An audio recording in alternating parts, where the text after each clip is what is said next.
안녕하세요, 여러분. 오늘은 제가 들려드릴 이야기가 있습니다. 이 이야기는 자신의 뿌리를 찾아 낯선 땅을 밟았던 한 여성의 여정입니다. 태어난 나라를 후진국이라 비웃던 그녀가 1년 뒤에는 왜 눈물을 흘리며 그곳을 떠나야 했을까요? 우리가 알고 있는 한국은 과연 어떤 모습일까요? 오늘 이야기의 주인공 리디아는 25년간 프랑스에서 살아온 한국계 입양아입니다. 한국은 그녀에게 그저 여권에 적힌 국적일 뿐이었습니다.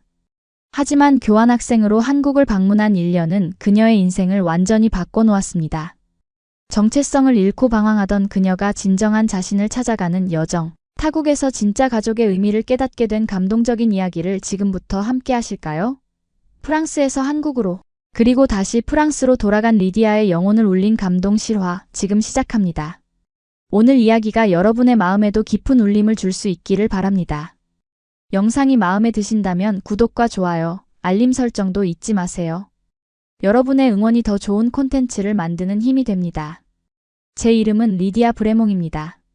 25살의 프랑스 여성이지만 실은 한국에서 태어났습니다.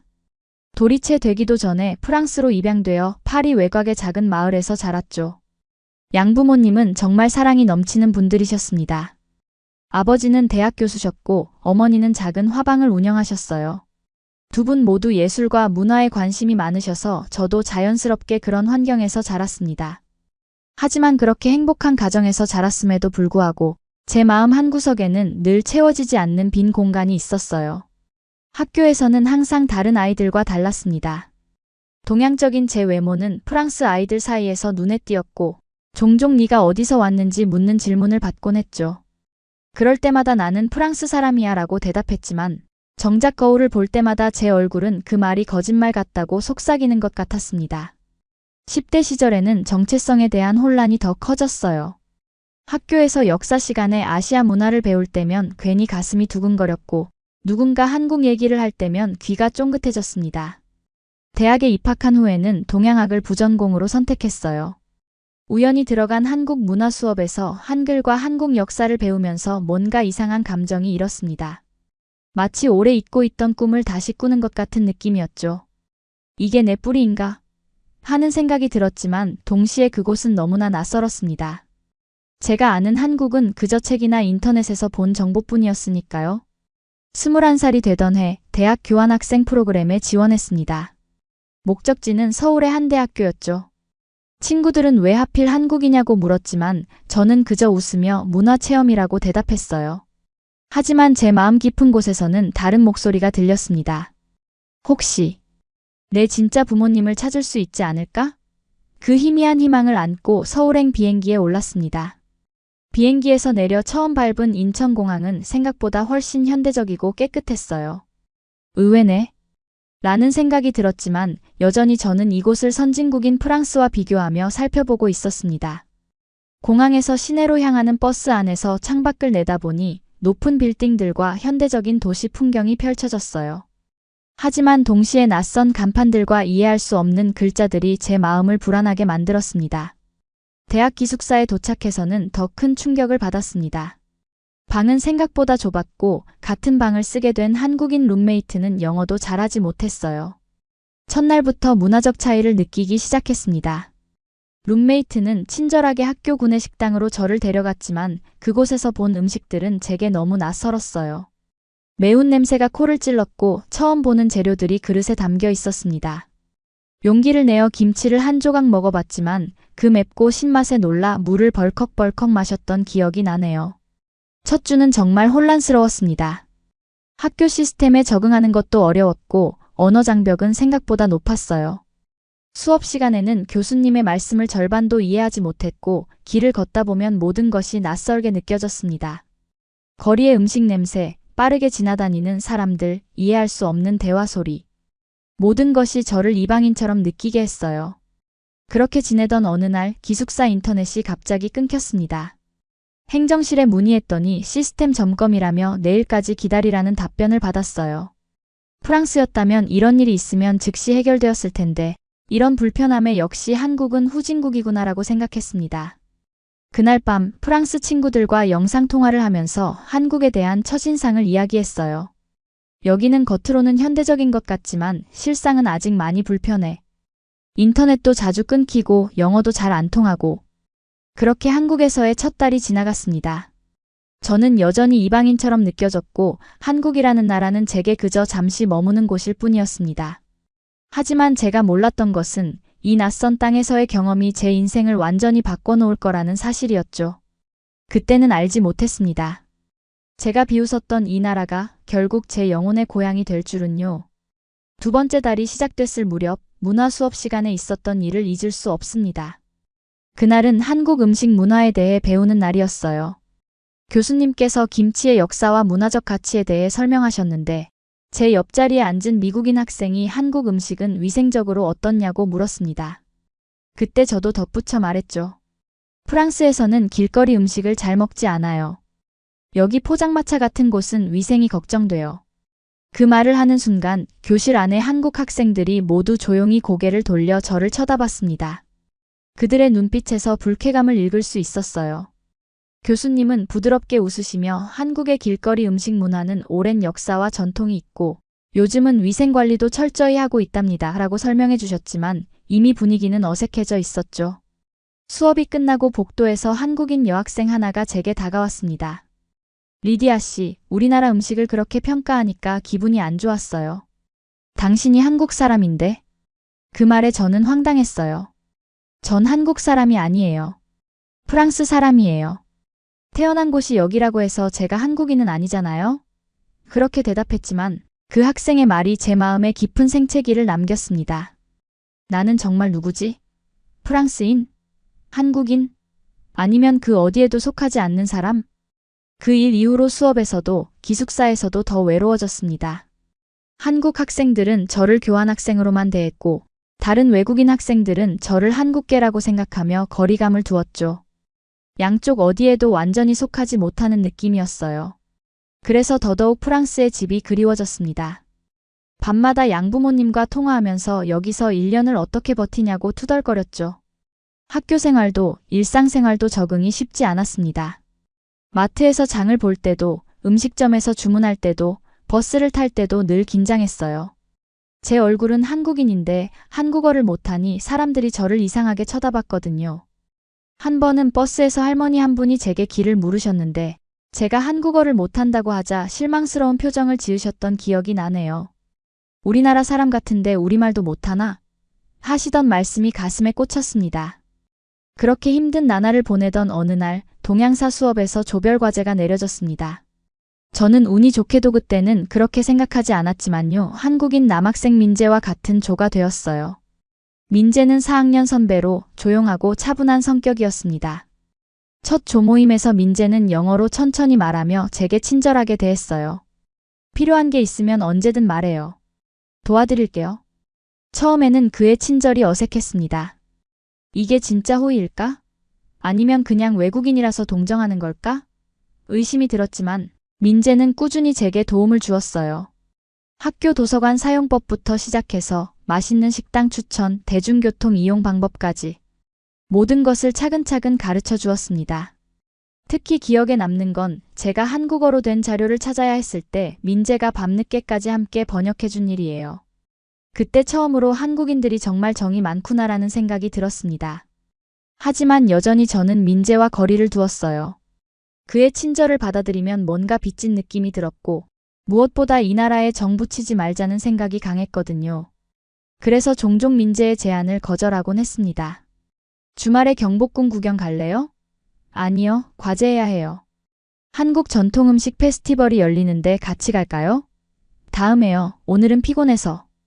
그렇게 계속 그를 밀어냈지만 민재는 포기하지 않고 계속 저에게 다가왔습니다. 어느 날 저녁 기숙사 앞 벤치에 혼자 앉아있던 저에게 민재가 다가왔어요. 리디아 씨, 괜찮아요?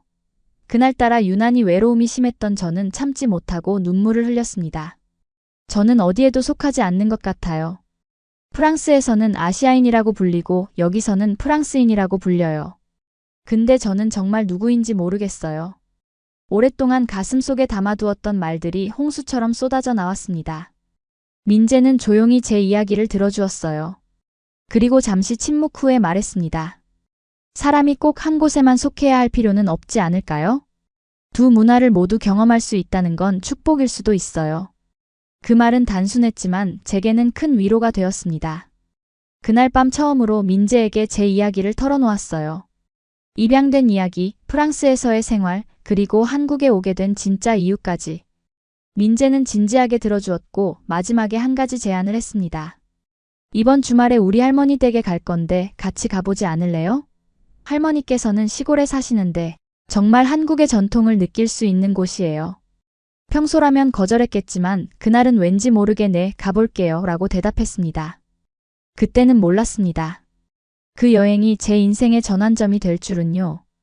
주말이 되자 민재는 약속대로 제가 있는 기숙사로 찾아왔습니다. 간단한 짐만 챙겨 민재의 오래된 차에 올랐어요. 할머니는 충청도 시골에 사세요. 서울에서 2시간 정도 걸려요. 민재가 말했습니다. 도시를 빠져나가면서 창밖으로 보이는 풍경이 점점 바뀌기 시작했어요. 고층 빌딩들이 사라지고 푸른 논과 산이 눈에 들어왔습니다. 저기 보이는 산이 우리나라에서는 아주 유명한 산이에요. 민재가 가리키는 방향을 바라보니 웅장한 산맥이 펼쳐져 있었습니다. 프랑스에도 산이 많지만 이렇게 푸른 산은 처음 봐요. 제 말에 민재는 미소 지었어요. 한국은 국토의 70%가 산이랍니다. 그래서 우리 문화도 산과 깊은 관련이 있죠. 2시간 남짓 달려 도착한 곳은 정말 작은 마을이었습니다. 좁은 길을 따라 들어가니 낮은 담장으로 둘러싸인 한옥이 나타났어요. 할머니. 민재가 소리치자 화단에서 일하시던 할머니께서 고개를 드셨습니다. 이른이 훌쩍 넘으신 것 같은데도 허리는 꼿꼿하셨어요. 할머니는 저를 보시더니 환한 미소를 지으셨습니다. 어이구, 이쁜 아가씨를 데려왔구나. 민재가 프랑스에서 온 교환학생이라고 저를 소개하자 할머니는 제 두 손을 꼭 잡으셨어요. 그리고는 뜻밖의 말씀을 하셨습니다. 어쩜 우리 외손녀랑 똑같이 생겼네. 우리 은지가 살아있었으면 너랑 비슷한 나이였을 텐데. 민재가 당황한 듯 할머니를 말리려 했지만 저는 괜찮다고 했어요. 오히려 그 말씀이 묘하게 제 마음을 따뜻하게 했습니다. 할머니 댁은 정말 작은 한옥이었어요. 방 3개와 부엌 그리고 마당이 전부였지만 어딘가 정감 있고 포근했습니다. 마당에는 감나무가 한 그루 서 있었고 뒤뜰에는 작은 텃밭이 있었어요. 저기가 장독대예요. 민재가 가리킨 곳에는 여러 개의 항아리들이 늘어서 있었습니다.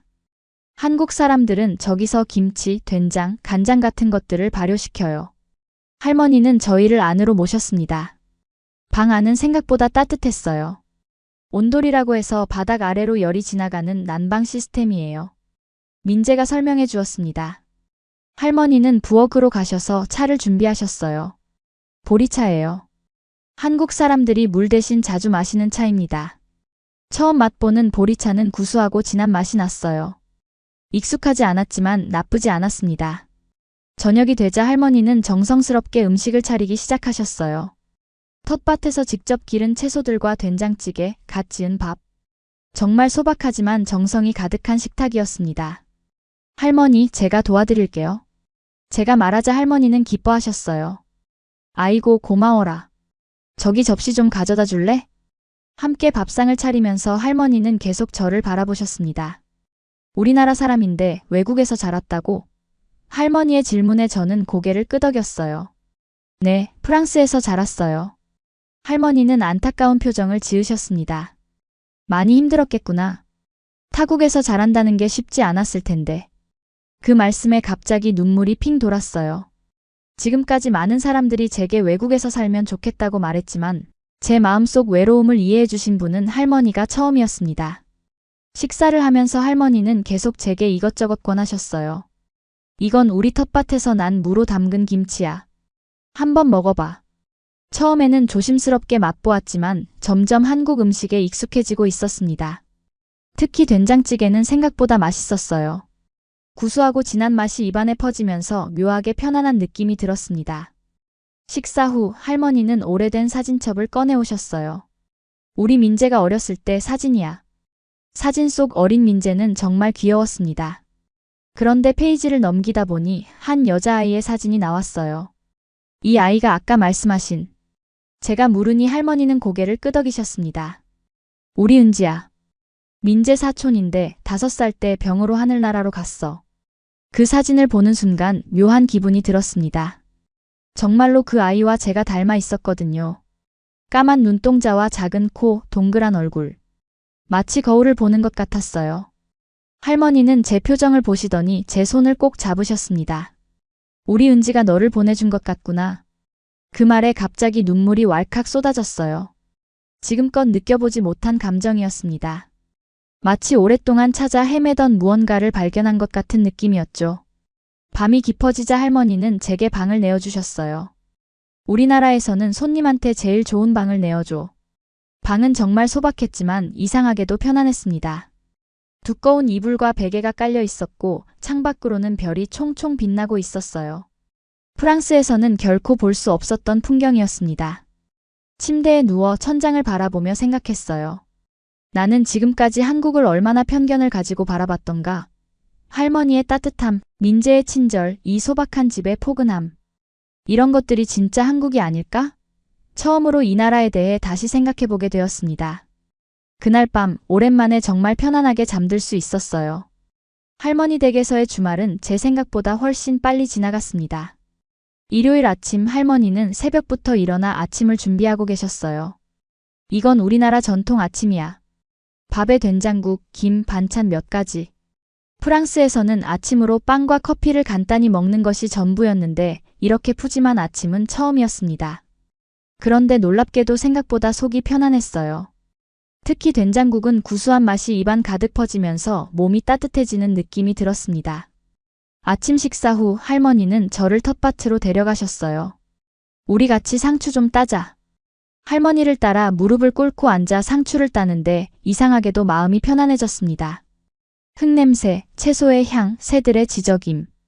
모든 것이 새롭지만 동시에 친숙하게 느껴졌어요. 할머니는 제게 여러 채소의 이름을 가르쳐 주셨습니다. 이건 쑥갓이고 저건 깻잎이야. 한국 사람들이 아주 좋아하는 채소지. 채소를 따면서 할머니는 문득 제게 물으셨어요. 프랑스에서 혹시 외롭진 않았니? 그 질문에 저는 잠시 말을 잊었습니다. 사실 양부모님은 정말 좋은 분들이셨고 친구들도 많았지만 항상 제 마음 한구석에는 채워지지 않는 빈 공간이 있었거든요. 가끔 그랬어요. 제가 어디에 속하는지 모르겠더라고요. 할머니는 고개를 끄덕이셨습니다. 사람은 원래 뿌리를 그리워하는 법이야. 나무도 뿌리가 있어야 제대로 자랄 수 있는 것처럼. 할머니의 그 말씀이 제 마음에 깊이 와닿았어요. 지금까지 저는 제 뿌리를 부정하고 살아왔는데 그것이 제 마음속 허전함의 원인이었을까요? 생각에 잠겨 있는데 할머니가 제 손을 꼭 잡으셨습니다. 하지만 이제 내가 여기 왔으니 뿌리를 찾을 수 있을 거야. 우리나라에서 너의 진짜 모습을 발견하길 바란다. 그 말씀에 갑자기 눈물이 왈칵 쏟아졌어요. 할머니는 말없이 저를 안아주셨습니다.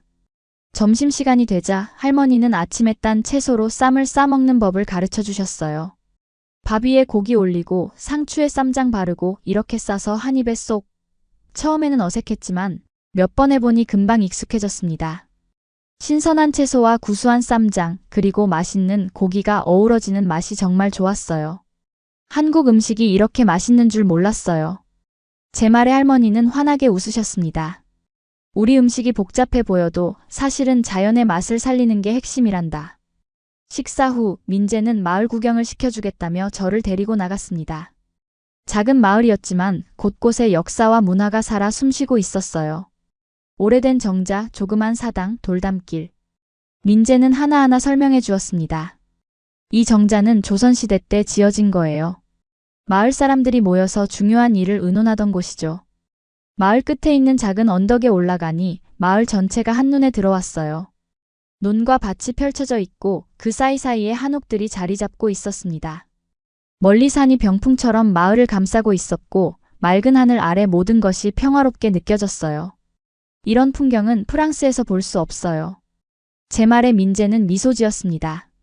한국의 자연은 화려하진 않지만 소박하고 정겨워요. 그게 우리의 매력이죠. 언덕에 앉아 잠시 풍경을 감상하다가 민재에게 물었습니다. 어떻게 이렇게 친절할 수 있어요? 우리는 사실 잘 모르는 사이인데. 민재는 잠시 생각하더니 대답했어요. 한국에는 정이라는 게 있어요.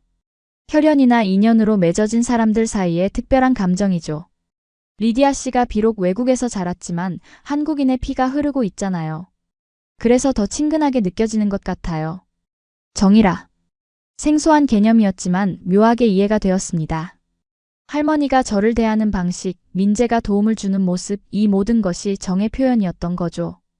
프랑스에서는 낯선 사람에게 이렇게 마음을 열지 않아요. 모두가 자신의 공간과 경계를 중요시하니까요. 하지만 여기서는 달랐습니다. 사람과 사람 사이의 벽이 더 낮게 느껴졌어요. 해가 저물기 시작할 무렵 민재와 함께 할머니 댁으로 돌아왔습니다. 할머니는 우리를 보시더니 환하게 웃으셨어요. 많이 돌아다녔니? 목마를 텐데 식혜 한 잔 마시렴. 할머니가 내어주신 식혜는 달콤하고 시원했습니다. 처음 맛보는 음료였지만 왠지 모르게 익숙한 느낌이 들었어요. 이게 뭐예요? 식혜라고 우리나라 전통 음료야. 쌀과 엿기름으로 만든단다. 저녁 무렵 서울로 돌아갈 시간이 되었습니다. 할머니는 아쉬워하시며 저를 꼭 안아주셨어요. 다음에 또 와야 해. 할미가 맛있는 거 많이 해줄게. 그리고는 작은 보자기에 무언가를 싸서 주셨습니다. 이건 직접 담근 김치와 장아찌야. 먹을 때마다 할미 생각하렴. 그 순간 제 마음속에서 무언가가 울컥 솟구쳤어요. 태어나서 처음 느껴보는 고향을 떠나는 듯한 아쉬움이었습니다. 차에 오르면서 할머니 댁을 돌아봤어요. 작은 한옥, 감나무, 장독대. 이틀 전만 해도 낯설게 느껴졌던 것들이 이제는 왠지 모르게 그리움으로 다가왔습니다. 할머니는 끝까지 손을 흔들어 주셨고 그 모습이 자꾸만 제 눈에 맴돌았어요. 서울로 돌아가는 길에 민재에게 물었습니다. 할머니께 뭐라고 말씀드릴까요? 정말 감사했다고. 민재는 웃으며 대답했어요. 그냥 또 오겠다고 하세요. 할머니는 그게 제일 좋으실 거예요. 그 말에 고개를 끄덕였습니다. 그래, 다시 오겠다고 약속해야겠다고 생각했어요. 왠지 모르게 그 약속이 지켜질 것만 같았습니다. 서울로 돌아오는 길, 창밖으로 보이는 한국의 풍경이 전과 달리 느껴졌어요. 이제는 낯설지 않았습니다. 오히려 어딘가 친근하게 다가왔어요. 처음으로 이 나라가 내 나라라는 생각이 들었습니다. 아직 많은 것이 낯설고 어색했지만 적어도 이제는 이곳을 알아가고 싶다는 마음이 생겼어요. 민재에게 고개를 돌려 물었습니다. 이번 주에 혹시 시간 있으세요? 한국어 좀 가르쳐 주실래요? 할머니 댁에서 돌아온 후 저는 한국을 바라보는 시선이 조금씩 달라지기 시작했습니다. 이제는 길거리의 음식 냄새가 불쾌하게 느껴지지 않았고 사람들의 빠른 걸음걸이도 이해할 수 있었어요. 매일 아침 민재와 만나 한국어를 배웠습니다. 안녕하세요, 감사합니다, 맛있어요 같은 간단한 표현부터 시작했죠. 처음에는 발음이 너무 어려웠지만 민재가 참을성 있게 가르쳐 주었어요. 어느 날 민재가 제안했습니다. 이번 주말에 서울 구경을 좀 해볼까요? 진짜 한국을 보여드릴게요. 호기심에 저는 바로 수락했어요. 토요일 아침 민재는 저를 데리고 먼저 광화문 광장으로 갔습니다. 웅장한 경복궁 앞에 서서 민재는 조선의 역사를 설명해 주었어요. 이 궁은 조선 왕조의 첫 번째 왕이 지은 궁궐이에요. 600년이 넘는 역사를 가지고 있죠. 궁궐 안으로 들어가니 화려한 단청과 정교한 목조 건축물이 눈앞에 펼쳐졌습니다. 와, 이런 건축물은 프랑스에서 볼 수 없어요. 정말 아름답네요. 제 말에 민재는 자랑스러운 표정을 지었어요. 한국 건축은 자연과의 조화를 중요시해요. 창문 위치도 바람길을 고려해서 만들고 기둥과 지붕의 곡선도 모두 의미가 있죠. 경복궁을 구경한 후 민재는 저를 근처의 한 카페로 데려갔습니다. 그런데 이 카페는 제가 상상한 것과 달랐어요. 완전히 디지털화된 주문 시스템이 있었고 로봇이 음료를 가져다 주었습니다. 이게 한국이에요. 전통과 첨단 기술이 공존하는 나라죠. 민재의 말이 진심으로 이해가 되기 시작했어요.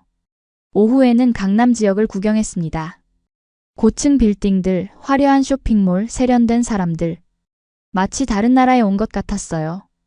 여기가 바로 한국의 경제 성장을 이끈 중심지예요.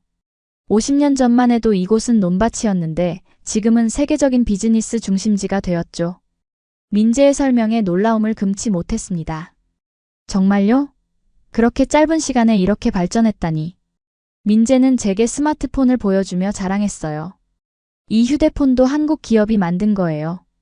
우리나라는 IT 강국이라 디지털 인프라가 매우 발달했어요. 지하철에서도 산속에서도 와이파이가 터지죠. 그 말을 듣고 생각해보니 기숙사에서 인터넷이 끊겼던 일은 정말 예외적인 상황이었던 것 같았습니다. 그런데 저는 그것만 보고 한국을 후진국이라 단정지었던 거죠. 저녁에는 민재가 한강공원으로 저를 데려갔어요. 강변을 따라 자전거를 타는 사람들, 피크닉을 즐기는 가족들, 음악에 맞춰 춤을 추는 젊은이들. 활기찬 에너지가 넘쳐났습니다. 한강은 서울 시민들의 쉼터예요. 도심 속에서도 이렇게 자연을 즐길 수 있죠. 해가 지고 강물에 도시의 불빛이 반사되는 모습은 정말 아름다웠어요. 한국은 제가 생각했던 것과 너무 달라요. 솔직한 제 고백에 민재는 미소 지었습니다. 대부분의 외국인들이 그렇게 느껴요. 한국은 겉으로 보이는 것보다 훨씬 다양한 면모를 가진 나라니까요. 그 말에 고개를 끄덕였습니다. 처음에 제가 얼마나 편견에 사로잡혀 있었는지 깨닫게 되었어요. 다음 날 민재는 저를 전통시장으로 데려갔습니다. 광장시장은 활기차고 다양한 소리와 냄새로 가득했어요. 상인들의 외침, 음식을 만드는 소리, 사람들의 웃음소리. 이것이 바로 한국의 정이에요. 서로 모르는 사람들도 이곳에서는 정을 나누죠. 민재의 말에 주변을 둘러보니 정말 그런 것 같았어요. 상인들은 손님에게 맛보기를 권하고 어르신들은 젊은이들에게 자리를 양보하고 모든 곳에서 사람 사이의 따뜻함이 느껴졌습니다. 시장에서 빈대떡과 호떡을 맛보았어요. 전에는 위생이 걱정되어 시도조차 하지 않았던 음식들이었는데 이제는 그 맛에 감탄하고 있었습니다. 이렇게 맛있는 줄 몰랐어요. 제 반응에 민재는 웃으며 말했습니다. 한국 음식은 정성이 담겨 있어요. 그래서 맛있는 거죠. 주말 동안 서울의 다양한 면모를 보여준 민재에게 감사의 마음을 전하고 싶었어요. 고마워요. 덕분에 한국을 새롭게 보게 되었어요. 민재는 쑥스러운 듯 웃었습니다. 아직 보여드릴 것이 많아요. 다음에는 부산이나 제주도도 가봐요. 한국의 아름다움을 더 많이 발견하실 수 있을 거예요. 그날 밤 기숙사로 돌아와 침대에 누워 생각했습니다. 나는 지금까지 얼마나 좁은 시야로 세상을 바라봤던가. 단지 프랑스에서 자랐다는 이유로 다른 모든 나라는 뭔가 부족하다고 생각했던 제 자신이 부끄러웠어요. 특히 제가 태어난 나라에 대해 그런 편견을 가졌다는 사실이 더 큰 죄책감으로 다가왔습니다. 다음 날부터 저는 한국에 대해 더 알아보기로 결심했어요. 도서관에서 한국 역사와 문화에 관한 책을 빌려 읽기 시작했고, 인터넷으로는 한국의 현대 문화와 기술 발전에 대해 찾아봤습니다. 놀랍게도 한국은 전쟁의 폐허에서 불과 60년 만에 세계 10위권의 경제대국으로 성장한 나라였어요. 한강의 기적이라 불리는 이 발전 과정은 정말 놀라웠습니다. 또한 K-팝, 한국 드라마, 영화 등 한국 문화가 전 세계적으로 인기를 끌고 있다는 사실도 알게 되었어요. 영화 기생충이 아카데미상을 수상한 것, 방탄소년단이 빌보드 차트 1위에 오른 것, 넷플릭스에서 한국 드라마가 큰 인기를 끄는 것. 이 모든 것이 한국 문화의 위상을 보여주고 있었습니다. 새롭게 알게 된 사실들은 저를 더욱 겸손하게 만들었어요. 제가 얼마나 무지했는지, 그리고 그 무지함이 얼마나 큰 편견을 만들어냈는지 깨달았습니다. 이제는 한국을 단지 다른 나라가 아니라 특별한 나라로 보기 시작했어요. 그리고 그 특별함 속에서 제 자신의 일부를 발견하고 싶다는 마음이 커져갔습니다. 교환학생 프로그램의 중간 지점을 지나면서 저는 새로운 도전을 결심했습니다. 바로 한국어를 제대로 배우는 것이었어요. 민재의 도움으로 대학 내 한국어 프로그램에 등록했습니다. 처음에는 한글 자모음부터 배웠어요. 기역, 니은, 디귿, 리을. 외국인에게는 생소한 글자였지만 배울수록 한글의 과학적이고 체계적인 구조에 감탄했습니다. 세종대왕님께서 한글을 만드신 이유가 배우기 쉽게 하기 위해서였어요. 민재의 설명에 놀랐어요. 정말 놀라운 문자예요. 한글은 세계에서 유일하게 누가, 언제, 왜 만들었는지 정확히 알려진 문자 체계라고 해요. 한글을 배우면서 저는 한국인들의 창의성과 실용성에 대해 새롭게 알게 되었습니다. 한국어 수업에서 만난 다른 외국인 학생들도 저와 비슷한 경험을 하고 있었어요. 일본에서 온 유코는 한국은 처음에 생각했던 것보다 훨씬 현대적이고 세련되어 있어라고 말했고, 미국에서 온 마이클은 한국 사람들의 따뜻함이 정말 인상적이야 라고 했습니다. 그들의 이야기를 들으며 제가 혼자가 아니라는 생각에 위로가 되었어요. 한국어를 배우면서 점점 자신감이 생겼습니다. 이제는 간단한 대화를 할 수 있게 되었어요. 안녕하세요. 저는 리디아입니다. 프랑스에서 왔어요. 처음으로 한국어로 자기소개를 했을 때 선생님과 다른 학생들이 박수를 쳐주었습니다. 그 순간의 기쁨은 말로 표현하기 어려웠어요. 어느 날 민재가 저를 대학교 축제에 초대했습니다. 캠퍼스 전체가 축제 분위기로 들떠 있었어요. 학생들이 준비한 다양한 부스, 음식 판매대, 작은 무대 공연. 모든 것이 활기차고 즐거웠습니다. 한국의 대학 축제는 정말 특별해요. 학생들이 직접 준비하고 즐기는 문화 행사죠. 민재의 설명에 고개를 끄덕였어요. 축제에서 가장 인상적이었던 것은 동아리 공연이었습니다. 특히 전통음악 동아리의 사물놀이 공연은 정말 감동적이었어요. 북, 장구, 징, 꽹과리의 리듬이 어우러져 만들어내는 소리는 제 마음을 울렸습니다. 이것이 한국의 전통음악이에요.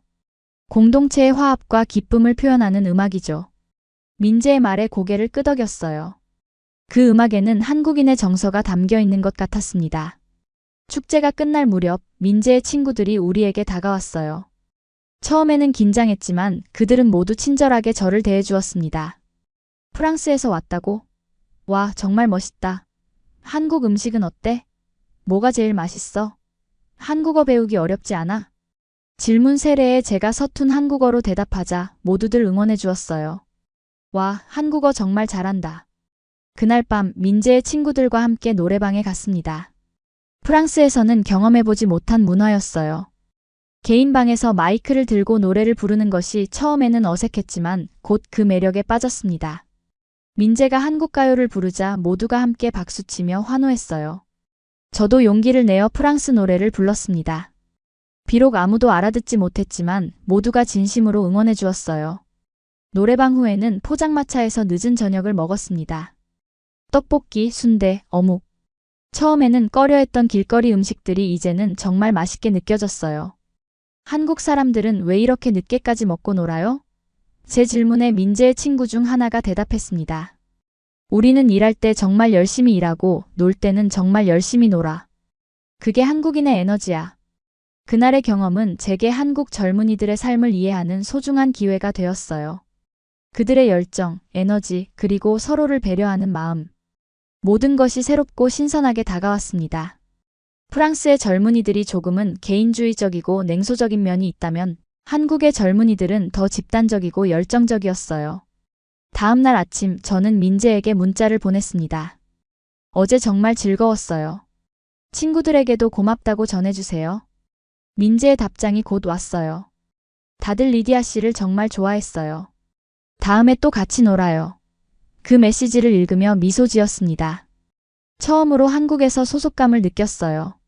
더 이상 외국인이나 교환학생이 아니라 그냥 리디아로 받아들여진 것 같았습니다. 이 경험을 통해 저는 문화적 차이를 넘어서는 인간적 연결의 중요성을 깨달았어요. 언어가 서툴러도 배경이 달라도 진심으로 다가가면 사람들은 그 마음을 알아준다는 것을 느꼈습니다. 한국어로 감사합니다 라고 말할 때마다 사람들의 표정이 밝아지는 것을 볼 수 있었어요. 작은 노력이 큰 차이를 만들어낸다는 사실을 배웠습니다. 학기가 진행되면서 저는 한국 문화에 더 깊이 빠져들었어요. 특히 한국의 음식 문화의 매력을 느꼈습니다. 김치, 된장찌개, 불고기, 비빔밥. 처음에는 낯설었던 맛들이 이제는 제 일상의 일부가 되었어요. 대학 근처의 작은 식당들을 탐방하면서 각 지역의 특색 있는 음식들을 발견하는 재미도 있었습니다. 민재의 도움으로 한국 요리도 배우기 시작했어요. 어느 주말 민재의 어머니께서 저를 초대해 김치찌개 만드는 법을 가르쳐 주셨습니다. 김치는 우리 민족의 혼이야. 이렇게 숙성된 김치에 돼지고기를 넣고 고추장, 된장을 조금 더하면 민재 어머니의 손놀림을 따라하면서 저는 한국 음식에 담긴 정성과 철학을 배웠어요. 김치찌개를 끓이는 동안 민재 어머니는 저에게 물으셨습니다. 혹시 친부모님에 대해 알고 싶은 마음은 없니? 그 질문에 저는 잠시 말을 잃었어요. 사실 한국에 온 후로 그 생각이 자주 들었지만 어디서부터 시작해야 할지 몰랐거든요. 사실 있어요. 하지만 어떻게 찾아야 할지 모르겠어요. 민재 어머니는 제 손을 꼭 잡아주셨습니다. 입양기관을 통해 알아볼 수 있을 거야. 우리가 도와줄게. 그날 이후로 저는 입양 서류를 찾아보기 시작했어요. 제가 태어난 병원, 입양 날짜, 그리고 몇 안 되는 정보들. 이것이 제 뿌리를 찾아가는 첫 걸음이었습니다. 한편 대학에서는 한국 전통 문화 수업을 들으며 새로운 발견을 했어요. 한국의 도자기, 한복, 건축, 그리고 예술. 모든 것에 자연과의 조화를 중시하는 철학이 담겨 있었습니다. 특히 한복의 아름다움에 매료되었어요. 교수님의 도움으로 직접 한복을 입어볼 기회가 있었는데 그 순간 이상하게도 제 피에 흐르는 무언가가 깨어나는 듯한 느낌이 들었습니다. 한복은 단순히 옷이 아니라 철학이에요. 자연스러운 곡선, 여유로운 품, 화려하지만 절제된 색상. 모두 자연과 인간의 조화를 표현하죠. 교수님의 설명을 들으며 저는 한국 문화의 깊이에 감탄했어요. 프랑스 문화가 세련미와 예술성을 강조한다면 한국 문화는 자연과의 조화와 내면의 아름다움을 중시하는 것 같았습니다. 학기 중반 대학에서 유학생 문화교류 행사가 열렸어요. 각국 유학생들이 자국의 문화를 소개하는 자리였습니다. 저는 프랑스 문화를 소개하기로 했지만 준비하면서 문득 깨달았어요. 나는 프랑스 문화만 아는 게 아니야. 이제는 한국 문화도 조금씩 알게 되었잖아. 그래서 저는 두 문화의 공통점과 차이점을 비교하는 발표를 준비했습니다. 발표 당일 많은 학생들이 모였어요. 처음에는 긴장했지만 한국어와 영어를 섞어가며 발표를 시작했습니다. 프랑스와 한국은 언뜻 보기에 매우 다른 나라 같지만 사실 놀라운 공통점이 있어요. 두 나라 모두 자국 문화에 대한 자부심이 강하고 음식 문화가 발달했으며 예술과 미를 중시하죠. 제 발표에 많은 학생들이 관심을 보였어요. 특히 프랑스와 한국의 음식 문화 비교 부분에서는 웃음이 터져 나왔습니다. 발표가 끝난 후 한 한국인 학생이 다가와 말했어요. 리디아 씨는 정말 특별해요. 두 문화를 모두 이해하고 그 가치를 인정할 수 있으니까요. 그 말에 저는 깊이 생각하게 되었습니다. 맞아요. 제가 가진 특별함은 바로 두 문화 사이에 서 있다는 점이었어요. 더 이상 그것을 부담으로 느끼지 않고 오히려 저만의 강점으로 받아들이기 시작했습니다. 이 시기에 저는 민재와도 더 가까워졌어요. 그는 단순히 한국을 안내해주는 가이드가 아니라 진정한 친구가 되었습니다. 함께 공부하고 토론하고 서로의 문화에 대해 배우며 우정을 쌓았어요. 특히 민재는 제가 한국어를 배우는데 큰 도움을 주었습니다. 인내심을 가지고 제 서툰 발음을 교정해주고 어려운 표현들을 설명해 주었어요. 한 번은 민재에게 물었습니다. 왜 이렇게 저를 도와주는 거예요? 그의 대답은 간단했지만 깊은 의미가 담겨 있었어요. 리디아 씨가 한국을 이해하려고 노력하는 모습이 감동적이에요. 자신의 뿌리를 찾아가는 여정을 함께할 수 있어서 기쁘고요. 그 순간 저는 민재에게 특별한 감정을 느끼기 시작했다는 것을 깨달았습니다. 그것이 사랑인지 깊은 우정인지는 확실히 알 수 없었지만 분명 소중한 감정이었어요. 그렇게 한국에서의 시간은 흘러갔습니다. 매일매일이 새로운 발견과 배움의 연속이었어요. 이제 저는 버스나 지하철을 타는 것도 익숙해졌고 식당에서 주문하는 것도 자신 있게 할 수 있었습니다. 심지어 한국 드라마를 보면서 기본적인 대화는 자막 없이도 이해할 수 있게 되었어요. 모든 순간이 제 정체성의 퍼즐을 맞춰가는 과정이었습니다. 교환학생 프로그램의 마지막 3개월 저는 중요한 결정을 내렸습니다. 친부모님을 찾아보기로 한 거예요. 민재와 그의 어머니의 도움으로 저는 입양기관을 방문했습니다. 25년 전의 기록을 찾는 것은 쉽지 않았지만 담당자는 최선을 다해 도와주셨어요. 브레몽 씨의 입양 기록을 확인해 보니 1998년 5월 15일 서울의 한 병원에서 태어나셨네요. 그리고 3개월 후 프랑스 가정으로 입양되셨어요. 제 출생에 관한 정보를 듣는 것은 묘한 느낌이었습니다. 그 날짜, 그 장소. 그곳에서 제 인생이 시작되었다고 생각하니 가슴이 떨렸어요. 혹시 제 친부모님에 대한 정보도 있나요? 담당자는 미안한 표정을 지었습니다. 죄송합니다만 당시 기록에는 어머니의 이름만 있고 다른 정보는 없어요. 그리고 어머니께서 연락처를 남기지 않으셨네요. 그 말을 듣는 순간 제 마음 한구석이 무너지는 것 같았어요. 이렇게 가까이 왔는데 결국 만날 수 없다니. 눈물이 고였지만 꾹 참았습니다. 혹시 제 어머니께 메시지라도 남길 수 있을까요? 언젠가 찾아오실지도 모르잖아요. 담당자는 친절하게 고개를 끄덕였어요. 물론이죠. 편지를 남기시면 보관해 두겠습니다. 그날 밤 저는 한국어와 프랑스어로 편지를 썼습니다. 어머니께 저는 당신의 딸 리디아입니다. 프랑스에서 행복하게 자랐고 지금은 한국에서 공부하고 있어요. 당신을 원망하지 않아요. 오히려 감사해요. 제게 생명을 주시고 좋은 가정을 찾아주셨으니까요.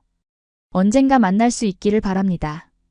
글을 쓰면서 눈물이 뺨을 타고 흘렀지만 이상하게도 마음은 편안했어요. 다음 날 민재는 저를 위로하기 위해 특별한 곳으로 데려갔습니다. 서울 외곽의 한 사찰이었어요. 여기는 내가 마음이 복잡할 때 자주 오는 곳이에요. 조용히 생각할 수 있거든요. 고즈넉한 절마당에 앉아 우리는 오랫동안 이야기를 나눴습니다. 제 실망감, 궁금증, 그리고 미래에 대한 생각들. 사실 어머니를 못 만난 건 정말 아쉽지만 이상하게 화가 나지는 않아요. 오히려 지금 이 순간 이곳에서 제가 찾은 것들이 더 소중하게 느껴져요. 제 말에 민재는 잠시 생각에 잠기더니 말했습니다. 리디아 씨는 한국에서 뿌리만 찾은 게 아니라 새로운 가지도 키웠어요. 그게 더 의미 있는 일 아닐까요? 그의 말에 깊이 공감했어요. 정말로 저는 이곳에서 새로운 인연을 맺고 새로운 문화를 배우고 새로운 자아를 발견했습니다. 친부모님을 못 만난 것은 아쉽지만 그것이 제 한국에서의 경험 전체를 무의미하게 만들지는 않았어요. 오히려 민재와 그의 가족, 할머니, 그리고 만났던 모든 한국인들이 제게 새로운 가족이 되어주었습니다. 그날 저녁 민재의 가족이 저를 저녁 식사에 초대했어요. 민재의 어머니는 제가 좋아하는 된장찌개와 불고기를 정성스럽게 준비해 주셨습니다. 식사를 하면서 민재의 아버지께서 갑자기 말씀하셨어요. 리디아, 우리가 너의 한국 가족이 되어줄까? 물론 프랑스에 진짜 부모님이 계시지만 한국에 올 때마다 이곳이 내 두 번째 집이 되면 어떨까? 그 말씀에 저는 눈물을 참을 수 없었습니다. 정말 감사합니다. 그렇게 생각해 주시다니. 민재의 어머니는 제게 다가와 꼭 안아주셨어요. 우리는 네가 온 첫날부터 그렇게 생각했단다. 네가 우리 가족의 일원이라고. 그 따뜻한 포옹 속에서 저는 마침내 제가 찾던 것을 발견했다는 느낌이 들었습니다. 그것은 혈연 관계가 아니라 진정한 정이었어요. 그날 이후로 저는 민재의 가족과 더 많은 시간을 보냈습니다. 주말마다 함께 요리를 하고 영화를 보고 때로는 가족 여행도 떠났어요. 한국의 명소들을 둘러보면서 저는 이 나라의 아름다움을 더 깊이 이해하게 되었습니다. 설악산의 웅장함, 경주의 역사적 유적, 제주도의 독특한 자연환경. 모든 것이 새롭고 경이로웠어요. 어느 날 민재의 어머니는 저에게 특별한 선물을 주셨습니다. 작은 상자 안에는 은으로 만든 놀이개가 들어있었어요. 이건 내 어머니가 주신 거야. 대대로 딸에게 물려주는 갑오인데 이제 네가 가졌으면 해. 그 말씀에 저는 감동해서 말을 잇지 못했습니다. 그것은 단순한 장신구가 아니라 저를 가족으로 인정해주는 상징이었거든요. 놀이개를 받은 날 밤 저는 프랑스에 있는 양부모님께 전화를 걸었어요. 엄마, 아빠, 여기서 정말 좋은 사람들을 만났어요. 민재라는 친구와 그의 가족이 저를 너무 잘해주시는데. 이야기를 들으신 양부모님도 기뻐하셨습니다. 정말 다행이구나. 우리도 네가 그곳에서 행복하길 바랐어. 양부모님의 따뜻한 응원에 저는 더욱 감사함을 느꼈어요. 제가 이렇게 두 문화를 모두 품을 수 있는 것은 양부모님의 넓은 마음 덕분이었으니까요. 교환학생 프로그램이 끝나가는 시점, 저는 중요한 결정을 내려야 했습니다. 프랑스로 돌아가야 할 시간이 다가오고 있었거든요. 한국에서의 생활이 너무 좋아져서 떠나기가 쉽지 않았어요. 특히 민재와 헤어져야 한다는 생각은 가슴 아팠습니다. 우리 사이에는 이미 특별한 감정이 자라고 있었거든요. 어느 날 저녁 민재와 함께 한강변을 걸으며 솔직한 대화를 나눴어요. 민재 씨, 저 곧 프랑스로 돌아가야 해요. 민재는 잠시 침묵하더니 말했습니다. 알아요. 하지만 이게 끝은 아니죠. 우리는 계속 연락할 수 있고 언젠가 다시 만날 수도 있잖아요. 그의 긍정적인 태도에 저도 용기를 얻었어요. 네, 맞아요. 이건 끝이 아니라 새로운 시작이에요. 그날 밤 우리는 미래에 대한 이야기를 나눴습니다. 저는 프랑스에서 동양학을 계속 공부하고 싶다고 했고, 민재는 국제관계학을 전공하고 있어서 언젠가 프랑스에서 일할 기회가 있을 수도 있다고 했어요. 비록 당장은 헤어져야 하지만 우리의 인연이 여기서 끝나지 않을 거라는 희망이 생겼습니다. 한국을 떠나기 전 마지막 주, 저는 할머니 댁을 다시 찾았어요. 할머니는 여전히 환한 미소로 저를 맞아주셨습니다. 우리 아가가 왔구나. 많이 컸네. 정말로 제가 한국에 온 지 몇 개월 만에 성장했다는 느낌이 들었어요. 외적으로는 그대로였지만 내면은 완전히 달라져 있었습니다. 할머니와 함께 텃밭에서 채소를 가꾸고 된장찌개를 끓이고 옛날 이야기를 들으며 보낸 시간은 정말 소중했어요. 떠나기 전날 밤 할머니는 제게 작은 보자기를 건네셨습니다. 이건 내가 직접 담근 장아찌야. 프랑스에 가서도 가끔 먹으면서 할미 생각하렴. 그 말씀에 저는 할머니를 꼭 안아드렸어요. 할머니 꼭 다시 올게요. 그때까지 건강하게 계세요. 프랑스로 돌아가는 비행기 안에서 저는 창밖을 바라보며 지난 1년을 되돌아봤습니다. 처음 한국에 왔을 때의 저와 지금의 저는 완전히 달라져 있었어요. 무엇보다 제 마음속 편견의 벽이 무너졌고 대신 새로운 이해와 존중이 자리 잡았습니다. 한국은 후진국이라고 생각했던 제 자신이 얼마나 무지했는지 깨달았어요. 파리에 도착했을 때 양부모님은 공항에서 저를 기다리고 계셨습니다. 리디야, 정말 많이 변했구나. 어머니의 말씀에 웃으며 대답했어요. 네, 많이 성장했어요. 집으로 가는 길, 저는 한국에서의 경험을 열정적으로 이야기했습니다. 할머니 댁에서의 추억, 민재와의 우정, 한국 문화의 아름다움. 모든 것이 소중한 기억으로 남아 있었어요. 집에 도착해 제 방에 들어서자 묘한 감정이 들었습니다. 이곳은 여전히 제 방이었지만 뭔가 달라 보였어요. 아니, 달라진 건 제 방이 아니라 저 자신이었습니다. 이제 저는 두 개의 세계를 모두 경험한 사람이 되었고 그것이 제 시각을 넓혀주었어요. 다음 날 대학교에 돌아가 새 학기를 시작했습니다. 친구들은 제 변화에 놀랐어요. 리디야, 너 정말 달라 보여. 한국에서 뭐 했길래 이렇게 밝아졌어? 제 친구 소피는 특히 제 이야기에 관심을 보였습니다. 와, 한국이 그렇게 발전한 나라였어? 나도 한번 가보고 싶다. 소피의 말에 저는 기쁘게 웃었어요. 한국은 정말 놀라운 나라야. 전통과 현대가 공존하고 사람들은 정이 많고 도시는 활기차고 말로 다 표현할 수 없을 정도로 매력적인 곳이야. 제 열정적인 설명에 소피뿐만 아니라 다른 친구들도 한국에 관심을 갖기 시작했습니다. 대학에서는 동양학을 전공으로 바꾸고 한국어 수업도 계속 들었어요. 이제는 한국어를 더 깊이 배우고 싶었거든요. 교수님들도 제 열정을 높이 평가해 주셨습니다. 리디야, 너는 두 문화를 모두 이해하는 특별한 학생이야. 그것이 큰 강점이 될 거야. 방학 때는 한국문화원에서 봉사활동을 시작했어요. 한국어와 프랑스어를 모두 할 수 있는 제 능력이 유용하게 쓰였습니다. 한국 문화를 프랑스인들에게 소개하는 행사에서 통역을 맡기도 하고 한국 요리교실에서 보조 강사로 활동하기도 했어요. 그런 활동을 통해 저는 제 정체성을 새롭게 정의할 수 있었습니다. 저는 더 이상 어디에도 속하지 않는 사람이 아니라 두 세계를 연결하는 다리였어요. 민재와도 꾸준히 연락을 주고받았습니다. 화상통화로 서로의 근황을 나누고 때로는 함께 공부하기도 했어요. 민재는 프랑스어를 배우기 시작했고 저는 한국어 실력을 더 키웠습니다. 우리의 관계는 거리를 넘어 더욱 깊어졌어요. 리디아 씨, 언젠가 꼭 프랑스에 갈게요. 그때 파리 구경시켜주세요. 민재의 말에 저는 웃으며 대답했습니다. 물론이죠. 제가 최고의 가이드가 되어드릴게요. 2학년이 끝나갈 무렵 저는 한국과 프랑스의 문화교류에 관한 논문을 쓰기 시작했어요. 두 나라의 역사적 관계, 문화적 차이와 공통점, 그리고 미래의 협력 가능성에 대한 연구였습니다. 이 논문은 제 교수님들의 큰 관심을 받았고 덕분에 한국학연구소의 인턴십 기회도 얻을 수 있었어요. 인턴십 중에 저는 한국 요리를 프랑스에 소개하는 프로젝트를 제안했습니다.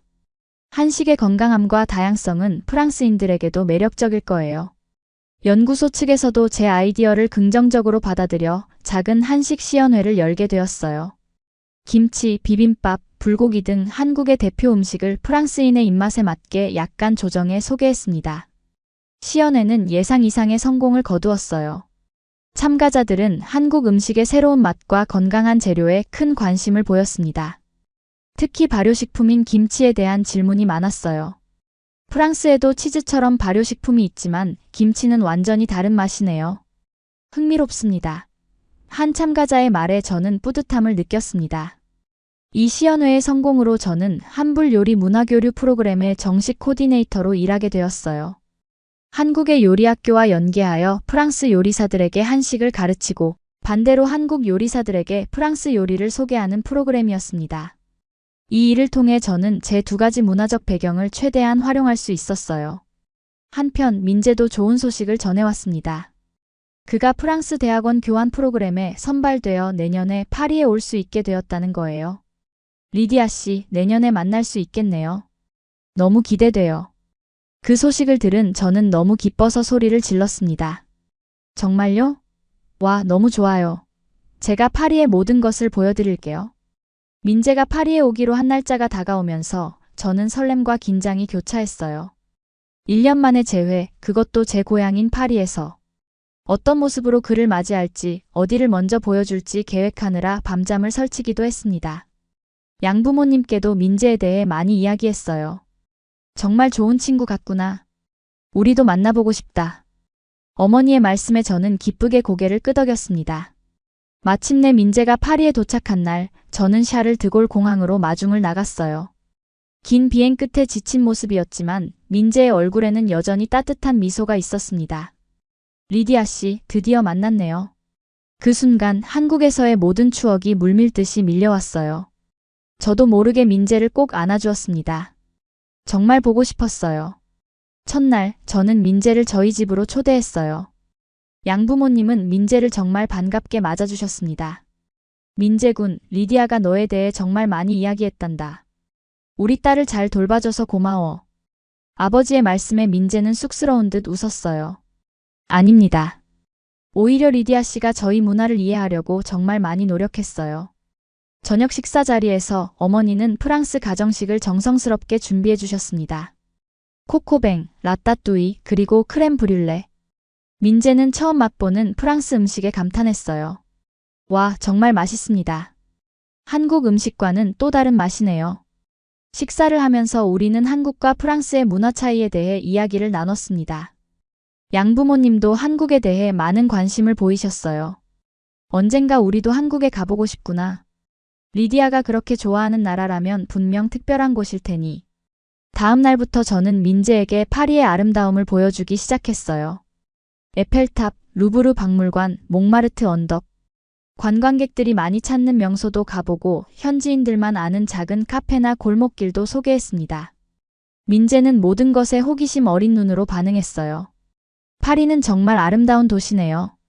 역사와 예술이 살아 숨쉬는 느낌이에요.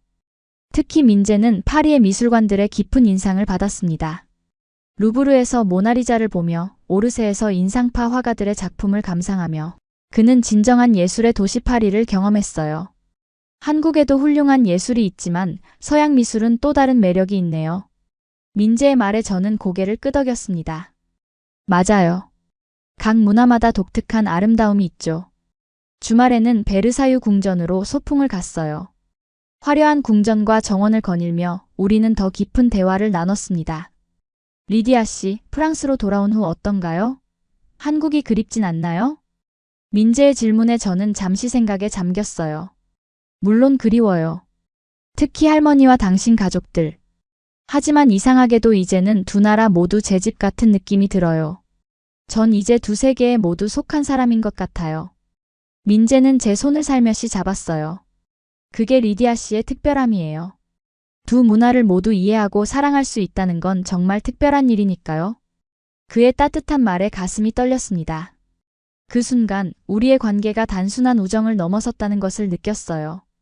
베르사유 정원의 아름다운 풍경 속에서 우리는 처음으로 키스를 나눴습니다. 그날 이후로 우리의 관계는 더욱 깊어졌어요. 파리의 낭만적인 분위기 속에서 우리는 서로에 대한 마음을 확인할 수 있었습니다. 민재는 제게 고백했어요. 사실 처음 봤을 때부터 리디아 씨에게 끌렸어요. 하지만 그때는 교환학생이라 곧 떠날 거라고 생각해서 말하지 못했죠.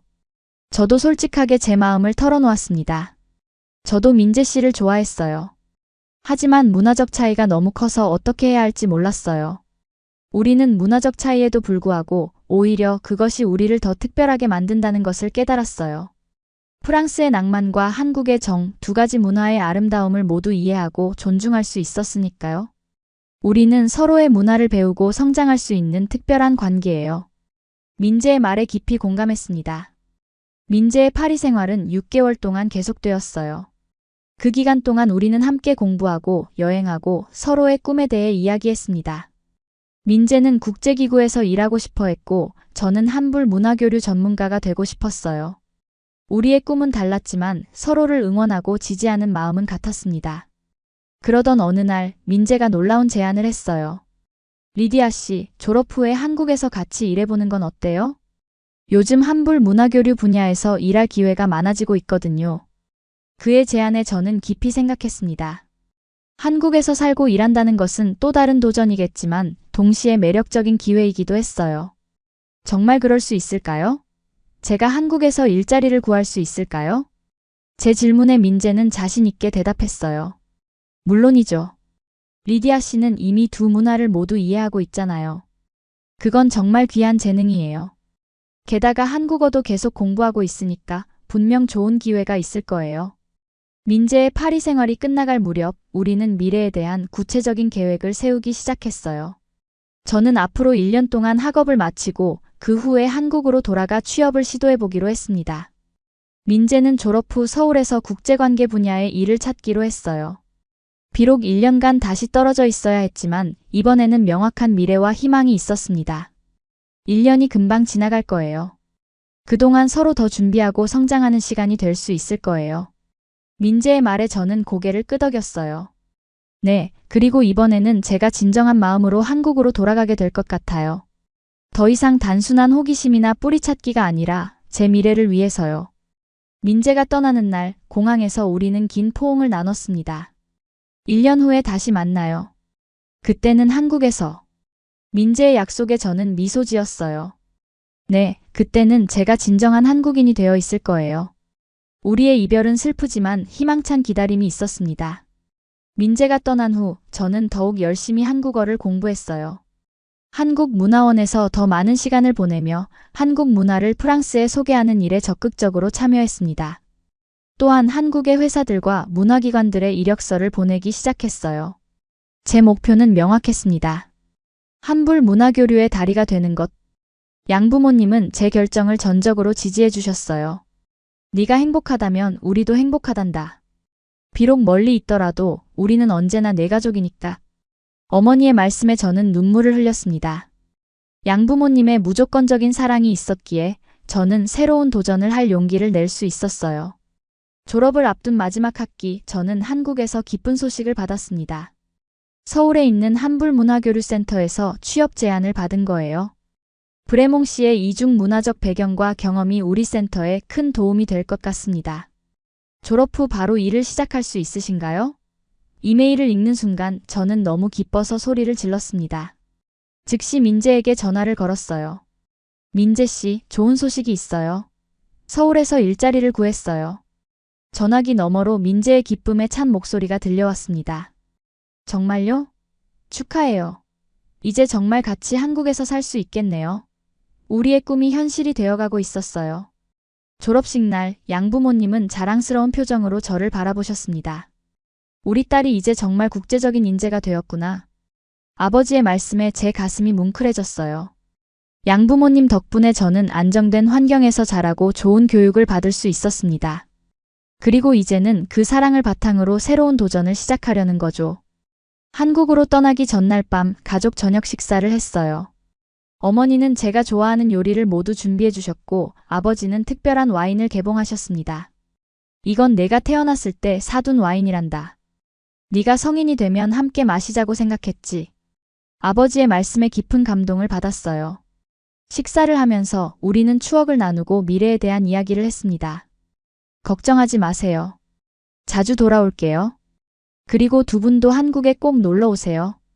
제 말에 양부모님은 미소 지으셨어요. 물론이지. 우리도 네가 그렇게 사랑하는 나라가 궁금하단다. 그 순간 저는 제가 얼마나 축복받은 사람인지 깨달았습니다. 두 나라, 두 문화, 그리고 두 가족의 사랑을 모두 받을 수 있으니까요. 다음 날 인천공항에 도착했을 때 민재가 마중을 나와 있었어요. 이제 저는 관광객도 교환학생도 아닌 한국에서 살고 일하게 될 사람으로 이 땅을 밟았습니다. 어서 와요, 리디아 씨. 이제 정말 집에 온 거예요. 민재의 말에 깊이 공감했어요. 그래, 이제 한국은 제 두 번째 고향이 되었습니다. 서울에서의 새 생활은 쉽지만은 않았어요. 직장에서는 한국어로 의사소통해야 했고 일상생활에서도 여전히 배워야 할 것들이 많았습니다. 하지만 이전과 달리 이제는 이 모든 도전을 즐길 수 있었어요. 모든 어려움이 성장의 기회로 느껴졌으니까요. 한불문화교류센터에서의 일은 정말 제게 딱 맞는 일이었습니다. 프랑스 문화를 한국인들에게 소개하고 한국 문화를 프랑스인들에게 알리는 일이었거든요. 제가 기획한 첫 번째 프로젝트는 맛으로 만나는 한불 교류전이었어요. 한국의 쌀과 프랑스의 밀, 한국의 장류와 프랑스의 치즈, 한국의 김치와 프랑스의 와인. 두 나라의 식재료와 요리법을 접목시킨 퓨전 요리 전시회였습니다. 이 행사는 큰 성공을 거두었어요. 많은 사람들이 관심을 보였고 심지어 몇몇 유명 셰프들도 참여해 주었습니다. 이런 문화적 교류는 정말 중요해요. 음식을 통해 서로의 문화를 이해할 수 있으니까요. 한 셰프의 말에 저는 깊이 공감했어요. 음식은 언어의 장벽을 넘어 사람들을 연결하는 힘이 있었습니다. 민재와의 관계도 더욱 깊어졌어요.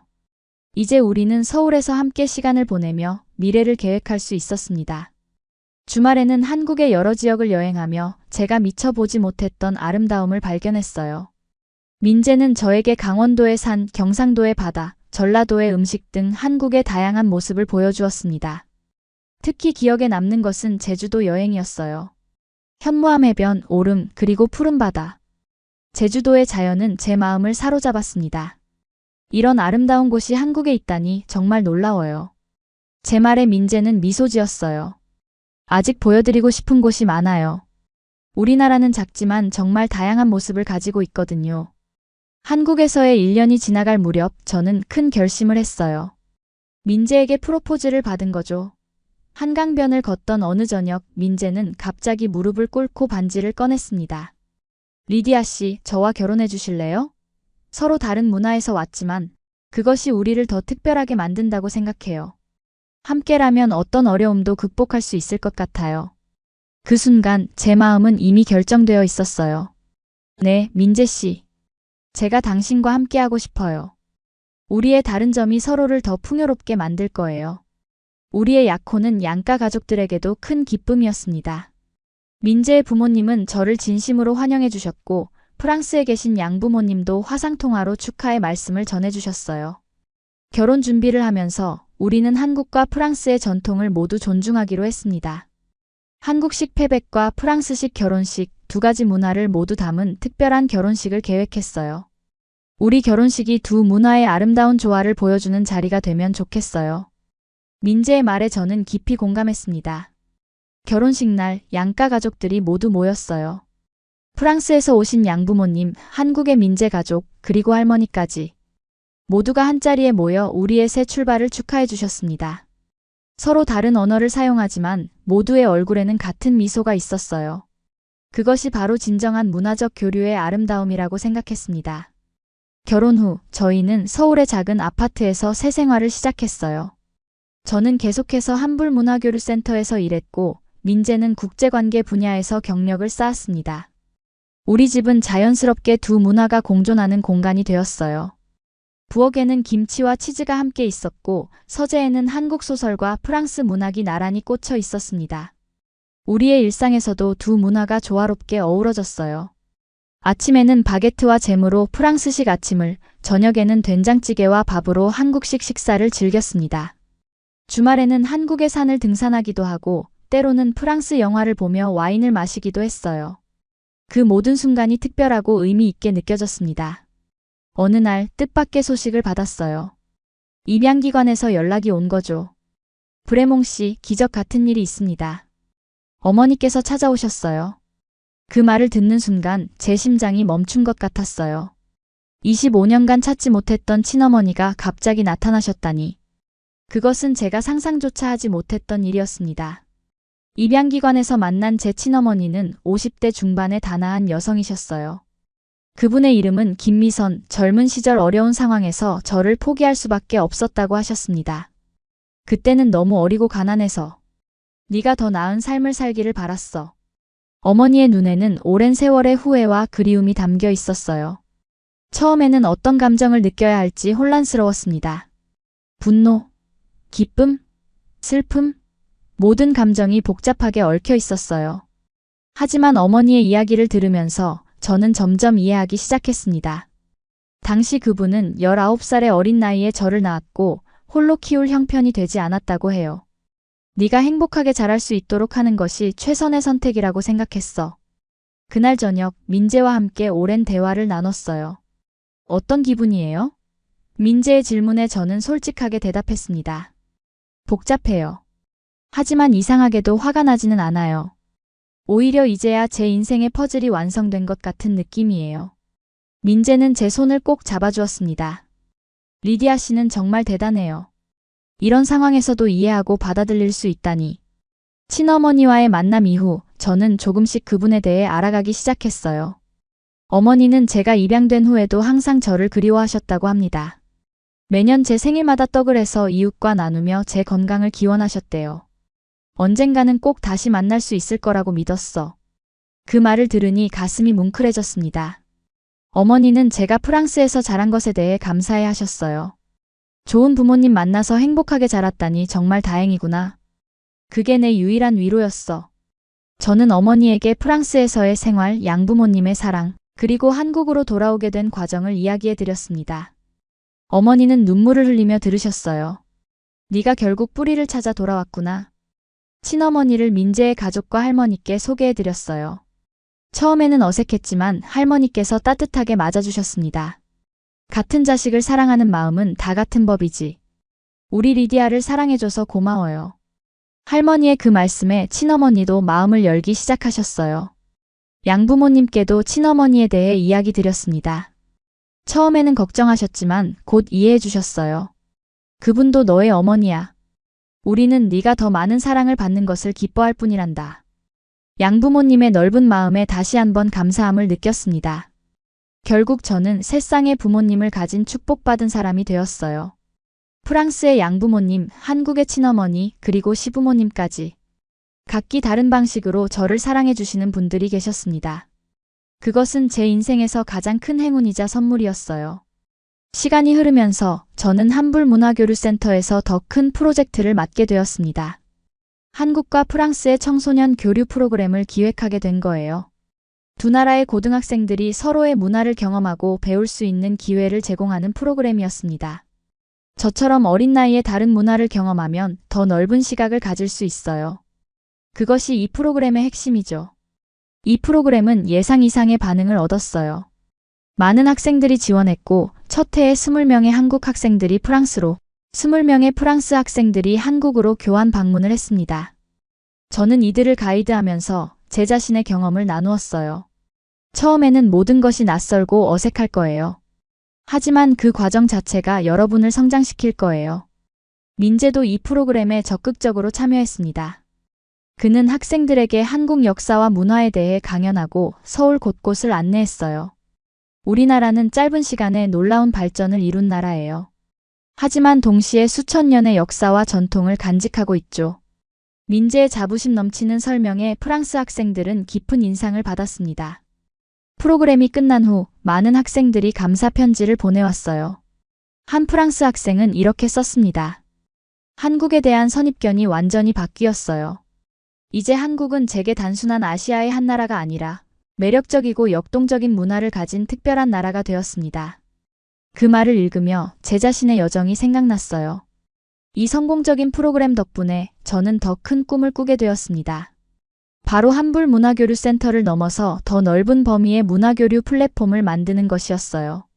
단순히 두 나라 사이의 교류가 아니라 서로 다른 문화 배경을 가진 사람들이 소통하고 이해할 수 있는 공간을 만들고 싶어요.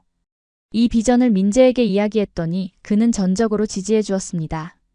그러던 중 저희에게 기쁜 소식이 찾아왔어요. 제가 임신한 것이었습니다. 생명의 탄생은 항상 경이로운 일이지만 저희에게는 더욱 특별한 의미가 있었어요. 이 아이는 두 문화, 두 세계의 사랑의 결실이니까요. 우리 아이는 태어날 때부터 두 문화의 축복을 받게 될 거예요. 민재의 말에 깊이 공감했습니다. 임신 소식은 양가 가족들에게 큰 기쁨을 안겨드렸어요. 프랑스의 양부모님은 곧바로 비행기표를 예약하셨고 친어머니와 시부모님은 매일같이 저를 챙겨주셨습니다. 특히 할머니는 더 이상 기다릴 수 없다며 벌써부터 아기 옷을 손수 짜기 시작하셨어요. 우리 증손주는 예쁜 한복도 입고 프랑스 옷도 입고 두 나라의 좋은 것을 다 누리겠구나. 임신 기간 동안 저는 제 삶의 여정을 돌아보는 시간을 가졌습니다. 프랑스에서의 어린 시절, 정체성에 대한 혼란, 한국에 처음 왔을 때의 편견, 그리고 점차 이 나라와 사랑에 빠지게 된 과정. 모든 것이 제가 지금의 저가 되기 위한 여정이었어요. 이제 와서 생각해보면 모든 일에는 이유가 있었던 것 같아요. 민재에게 말했더니 그는 고개를 끄덕였습니다. 그래서 리디아 씨가 더 특별한 사람이 된 거예요. 출산을 앞두고 저는 한 가지 중요한 결정을 내렸어요. 바로 한국 국적을 회복하는 것이었습니다. 프랑스 국적을 포기하는 것은 아니었고 양국 모두의 시민권을 갖게 되는 거였죠. 이제는 정말로 두 나라 모두가 제 고향이니까요. 법적 절차는 복잡했지만 마침내 저는 공식적으로도 두 나라에 속한 사람이 되었습니다. 아들 태윤이 태어났을 때 온 가족이 함께 기뻐했어요. 프랑스에서 오신 양부모님, 친어머니, 시부모님, 그리고 할머니까지. 모두가 이 작은 생명의 탄생을 축하해 주셨습니다. 태윤이의 이름은 민재와 제가 함께 지었어요. 한국 이름인 태윤과 프랑스 이름 루카를 함께 붙여 태윤 루카 김이라고 지었죠. 우리 아이가 두 문화의 아름다움을 모두 품고 자랐으면 좋겠어요. 태윤이를 키우면서 저희는 자연스럽게 두 문화를 모두 전해주려고 노력했어요. 한국어와 프랑스어를 번갈아가며 사용했고 양국의 동화책을 읽어주었습니다. 태윤이의 방에는 한국의 호랑이 인형과 프랑스의 어린 왕자 그림이 함께 있었어요. 우리 아이는 어느 한쪽을 선택할 필요 없이 두세 개를 모두 누릴 수 있을 거예요. 태윤이가 돌을 맞이했을 때 저희는 한국 전통 방식의 돌잔치를 열었습니다. 양부모님도 특별히 프랑스에서 오셔서 함께 축하해 주셨어요. 태윤이가 돌잡이에서 연필을 집었을 때 모두가 환호성을 질렀습니다. 우리 태윤이는 학자가 될 거야. 할머니의 기쁨에 찬 말씀에 모두가 웃었어요. 그날의 행복한 순간들이 제 마음속에 깊이 새겨졌습니다. 시간이 흐르면서 제 꿈이었던 문화교류 플랫폼도 점차 현실이 되어갔어요. 한불문화교류센터에서의 경험을 바탕으로 저는 브릿지, 컬처스 브리지 컬처즈라는 작은 회사를 설립했습니다. 이 회사의 목표는 단순히 한국과 프랑스 사이의 교류뿐만 아니라 다양한 문화적 배경을 가진 사람들이 서로를 이해하고 소통할 수 있는 기회를 제공하는 것이었어요. 회사 설립 초기에는 많은 어려움이 있었지만 민재와 가족들의 지지 덕분에 버틸 수 있었습니다. 점차 사업이 자리를 잡으면서 다양한 문화교류 프로그램을 운영하게 되었어요. 청소년 교환 프로그램, 문화 워크숍, 언어 교육, 그리고 다문화 가정을 위한 지원 프로그램까지. 모든 활동이 제 개인적인 경험에서 비롯된 것이었습니다. 특히 저희가 가장 자부심을 느꼈던 프로그램은 루츠 앤 윙스 루츠 앤드 윙즈였어요. 이 프로그램은 저처럼 다문화 배경을 가진 아이들이 자신의 정체성을 탐색하고 이해할 수 있도록 돕는 것이었습니다. 여러분은 두 세계 사이에 서 있는 것이 아니라 두 세계를 모두 품고 있는 특별한 사람들이에요. 이 메시지가 프로그램의 핵심이었죠. 민재도 자신의 분야에서 성공을 거두었습니다. 그는 국제관계 전문가로서 한국과 유럽 사이의 외교적, 경제적 협력을 증진시키는 일을 했어요. 때로는 그의 일과 제 일이 만나기도 했습니다. 함께 국제 컨퍼런스에 참석하거나 문화 외교 프로젝트에 협력하기도 했죠. 우리는 각자의 방식으로 하지만 같은 목표를 향해 나아가고 있었어요. 태윤이가 5살이 되었을 때 저희는 프랑스에서 6개월을 보내기로 결정했습니다. 태윤이가 프랑스 문화와 언어를 더 깊이 경험할 수 있는 기회를 주고 싶었거든요. 파리의 작은 아파트에서 지내면서 저희는 태윤이에게 프랑스의 아름다움을 보여주었습니다. 루브르 박물관, 에펠탑, 몽마르트 언덕. 프랑스의 명소들을 다니면서 태윤이의 눈에는 호기심과 기쁨이 가득했어요. 양부모님은 태윤이를 너무나 사랑하셨습니다. 매일 함께 공원에 가고 책을 읽어주고 프랑스 전통 과자를 만들어주셨어요. 태윤이는 양조 부모님과 금세 친해졌고 프랑스어도 놀라울 정도로 빨리 습득했습니다. 태윤이는 정말 두 문화의 아이구나. 한국과 프랑스 두 나라 모두에서 편안해 보여. 어머니의 말씀에 저는 뿌듯한 마음이 들었어요. 프랑스에 머무는 동안 저는 우연히 TV 프로그램에 출연하게 되었습니다. 다문화 가정과 정체성에 관한 토크쇼였어요. 저는 제 경험을 솔직하게 나누었습니다.